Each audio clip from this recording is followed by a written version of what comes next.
Duke को अचानक पट्टे में अचानक से आई ढील महसूस हो गई और उस इसे खींच कर तान दिया। चक हूपर फिर से आगे को झूलता हुआ वो आगे आया। अपनी गुड राइट लेग की मदद से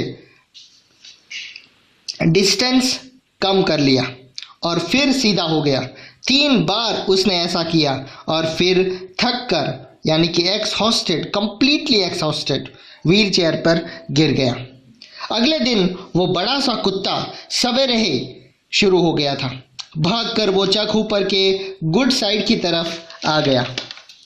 अपनी नाक को कोहनी के नीचे की तरफ झोंका और झटका लगाते हुए अपने सिर को ऊपर उठाया।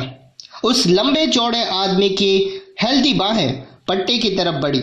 जबकि हूपर खड़ा हुआ था तो कुत्ता पट्टे के एंड तक चलता हुआ गया और धीरे धीरे इसे खींचने लगा।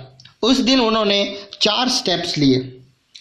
उस खिंचाव के अगेंस्ट मैं झुकते हुए हूपर अपनी कोहनी को सहारा देने के लिए मर्सी के बिना ही अपना बैलेंस बनाना सीख गया था। बुधवार का दिन था। उसने और ड्यूक ने 5 स्टेप लिए। गुरुवार को 6 स्टेप। शुक्रवार को वो फैलता रहा। 2 कदमों के बाद ही थकावट शुरू हो गई, लेकिन 2 वीक्स में वो आगे और बढ़ने वाले एक बरामदे तक पहुंच गए। मिड अप्रैल तक पड़ोसी मर्सी के घर के सामने हर दिन एक स्ट्रगल देखने लगे। बाहर वाली साइड वॉक के ऊपर वो कुत्ते को अपना पट्टा तानकर खींचते हुए देखते। फिर खड़ा होकर इंतजार करते हुए वो आदमी अपने आप को घसीटता हुआ कुत्ते के बगल में ले आता। फिर कुत्ता पट्टे के एंड तक फिर से आगे बढ़ता और फिर से वेट करने लगता। वो दोनों हर दिन अपना गोल सेट करते हुए आगे बढ़ते रहते। यानी कि उसके जो नेबर्स थे वो देखते रहते थे कि एक कुत्ता अपने मालिक को वॉक पे ले जा रहा है। मंडे को 6 फेंस, ट्यूसडे 7th, वेडनेसडे ऐसे ही बस चलता ही रहा। जब मर्सी ने देखा कि ड्यूक उसके पति के लिए क्या कर सकता था तो उसने ये बात डॉक्टर को बता दी, जिसने फिजियोथेरेपी की कोर्स का सजेशन दिया, जिसमें वेट्स, पुली, वर्लपूल बाथ का इस्तेमाल किया जाना था और सबसे बढ़कर हर दिन ड्यूक के साथ एक लिमिटेड रेगुलर सैर करना, घूमना पक्का हो गया था। अब तक उनकी गली में रहने वाले पड़ोसी प्रोग्रेस की पैटर्न को ध्यान से देखने लगे थे। 1 जून को ये न्यूज़ फैल गई कि हूपर और ड्यूक एक इंटरसेक्शन यानी कि चौराहे तक जा पहुंचे थे। वहां से काफ़ी दूर था। जल्द ही ड्यूक ने दिन में 2 बार कैंपेनिंग यानी कि अभियान शुरू कर दिया और वो टारगेट्स के और लंबा करते गए। एक टाइम पर एक सड़क। ड्यूक को अब हर एक कदम पर वेट नहीं करना पड़ता था।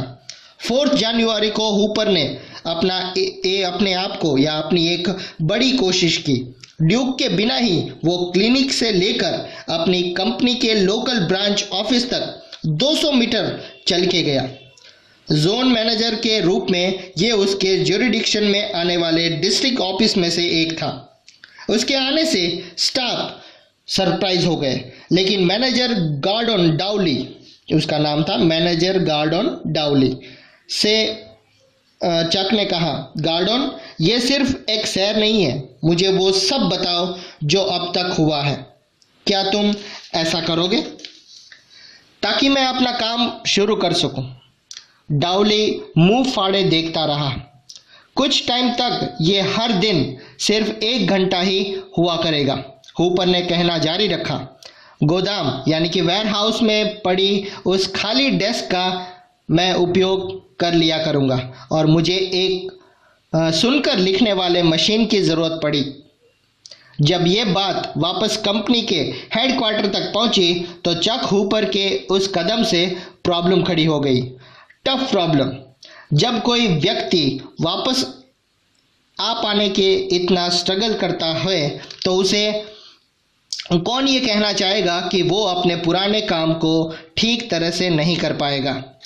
ऑन द अदर हैंड, आप ऐसे सेल्समैन का क्या करेंगे जो इधर उधर घूम फिर नहीं जा सकता और जो हर दिन सिर्फ 1 घंटा काम करता हो। लेकिन वो नहीं जानते थे कि हूपर ने अपने पहले ही अपना गोल सेट कर रखा था।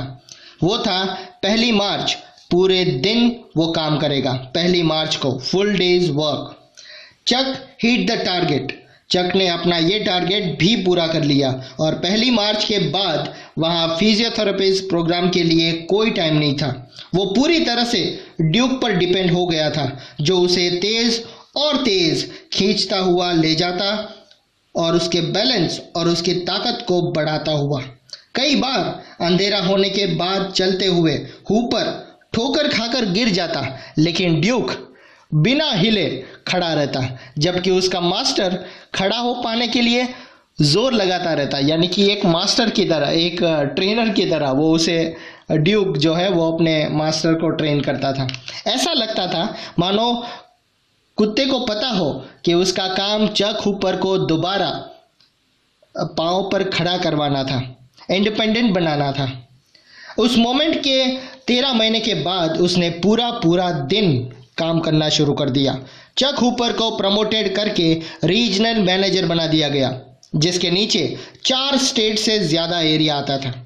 मार्च 1956 में चक, मर्सी और ड्यूक ने एक घर नया लिया, यानी कि घर बदल दिया। उस नए सिटी में रहने वाले लोग, जहां हूपर ने घर खरीदा था, चक और ड्यूक की कहानी को नहीं जानते थे। वो सिर्फ इतना ही जानते थे कि उनका नया पड़ोसी जोर लगा रहा है और एक मैकेनिकल जायंट की तरह चलता था, यानी कि एक रोबोट की तरह चलता था। और ये कि उसे हमेशा एक खतरनाक कुत्ता खींचते हुए ले जाता था, जो ऐसा बिहेव करता था कि मानो कि उस आदमी का वो मालिक हो। कमाल है ना। 12 अक्टूबर 1957 की शाम को हूपर के यहाँ कुछ मेहमान आए हुए थे। चक को अचानक आवाज़ों की बड़बड़ाहट से ऊपर एक बाहर की तरफ ब्रेक लगाने की एक जोर सी आवाज़ सुनाई दी। स्वाभाविक है उसने ड्यूक के लिए नज़र इधर उधर घुमाई कि ड्यूक वहाँ है कि नहीं। वो उस बड़े से कुत्ते को उठाकर, वो ड्यूक ही था जो बाहर जो एक्सीडेंट हुआ था वो ड्यूक का ही हुआ था, वो उस बड़े से कुत्ते को उठाकर घर के अंदर लाए। मर्सी ने ड्यूक के सांस लेने की तरफ एक नज़र घुमाई। ड्यूक की भूरी आंखों की हठीलापन जा चुका था। वेट यानी कि एनिमल डॉक्टर को फ़ोन करो, उसने कहा। उससे कहो कि मैं ड्यूक को लेकर आ रही हूँ। कुत्ते को उठाने के लिए कई सारे लोग कूदकर वहाँ खड़े हो गए। नो प्लीज़, मर्सी ने मना कर दिया और उसने उस बड़े से कुत्ते को यानी कि ड्यूक को उठाया, उसे प्यार से उठाकर कार तक ले गई और कार चलाकर उसे एनिमल हॉस्पिटल ले गई। ड्यूक को दवाई देकर बेहोश कर दिया गया और अगली सुबह 11 बजे तक उसे होश आ गया था, लेकिन उसकी इंजरी बहुत ही सीरियस थी। वो लोग जो उस डिस्टेंस को जानते थे जो चक हूपर और ड्यूक ने एक साथ कवर किया था, एक बार में एक एक खंबा करके, अब देखते थे कि वो लंबा चौड़ा आदमी दिन ब दिन अकेला ही आया जाया करता था। वो ये सोचते रहते हैं कि वो कितनी देर तक ऐसा करना जारी रख पाएगा। आज वो कितनी दूरी आगे, यानी कि कितनी दूर तक अकेला आगे जा पाएगा। क्या वो अकेला इतना जा पाएगा, वहाँ तक पहुँच पाएगा? ऐसी बातें करते थे। कुछ वीक्स पहले केमिकल कंपनी के हेडक्वार्टर से एक ऑर्डर आया जो कुछ इस तरह से था मानो वो ड्यूक के लिए एक ट्रिब्यूट हो। इसलिए एक एक कदम करके, स्टेप बाय स्टेप हमारे गोल्स को हासिल करने के लिए चार्ल्स हूपर को असिस्टेंट नेशनल सेल्स मैनेजर के रूप में अपॉइंट किया जाता है। क्या कमाल की स्टोरी है। ये जो कुछ भी हुआ है स्टूडेंट्स, वो सिर्फ और सिर्फ ड्यूक की मेहनत की वजह से हुआ है और अपने मास्टर के लिए उसका प्यार, उसकी लॉयल्टी, उसी की वजह से ये सब कुछ पॉसिबल हुआ है। आई होप आपको पसंद आया होगा ये चैप्टर और थैंक यू सो मच।